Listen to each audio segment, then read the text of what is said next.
Mortimer continues to ruin everyone's lives in Maxton Hall Season 2, and honestly, I'm done with him.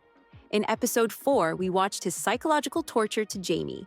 In Episode 5, we will watch Jamie breaking up with Ruby because of him. So, let's talk about it.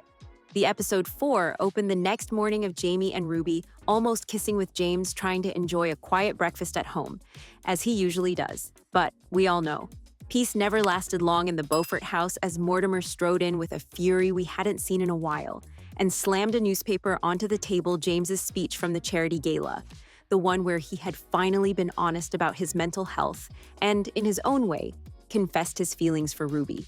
But now it had become front-page material and is not presented in the kindest way. Naturally, Mortimer made his warning painfully clear. James had to stay away from Ruby or face consequences. When he left, James sat in heavy silence, staring blankly ahead.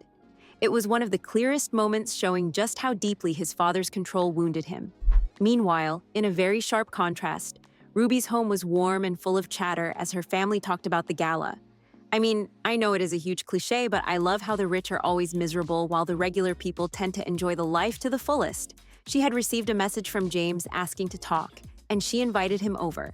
What followed was one of the softest scenes the show had offered us so far. James stepped into her room carrying a nervous sincerity that felt almost fragile. He apologized for the ways he had hurt her, the ways he had pushed her away. He told her he didn't want to lose what they had.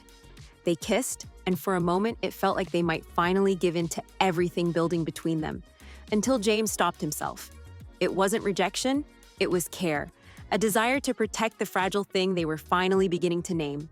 Maybe that was why Ruby suddenly, that they didn't need to make their relationship public yet. Keeping it private might protect it. James agreed, and not gonna lie, he even seemed relieved. And together they went downstairs to join her family for lunch, sharing a small secret happiness. At the Beaufort home, Lydia tried to reconcile with Mortimer after skipping an important business meeting, but he barely gave her any ground. The fracture in their perfect facade had widened, and neither of them could ignore it anymore. At school, Elaine and her friends replayed James's gala speech over and over. Her friends were certain he and Ruby were together, but Elaine refused to accept it. She knew it was probably true, but she couldn't stand the idea that Ruby won. So she decided to wedge herself back into the center of the situation.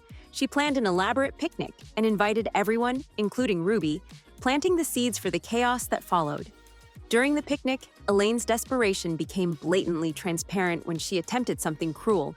She tried to spike Ruby's drink, but Cyril took it first and finished it, and her plan collapsed instantly.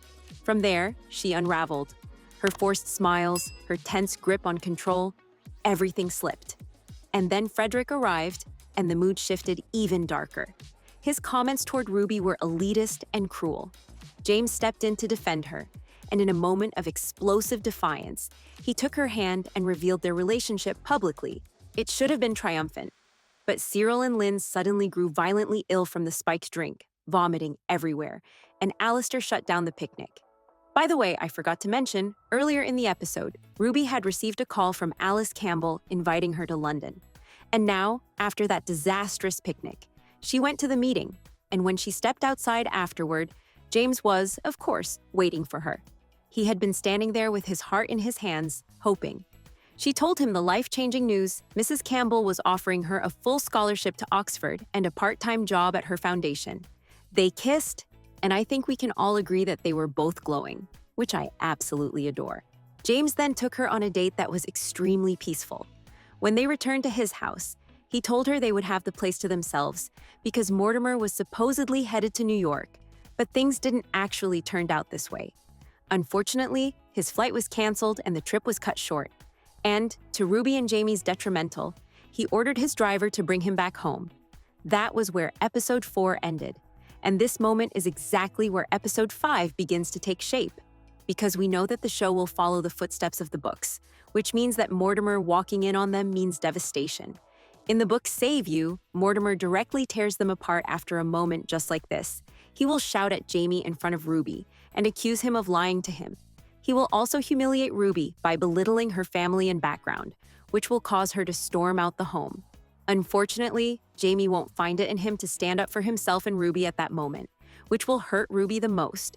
And the next day in the school, Shamed by his own actions, Jamie will admit that this can never work. This thing between Ruby and him is simply too difficult to stand up for, and he is not strong enough to fight for it.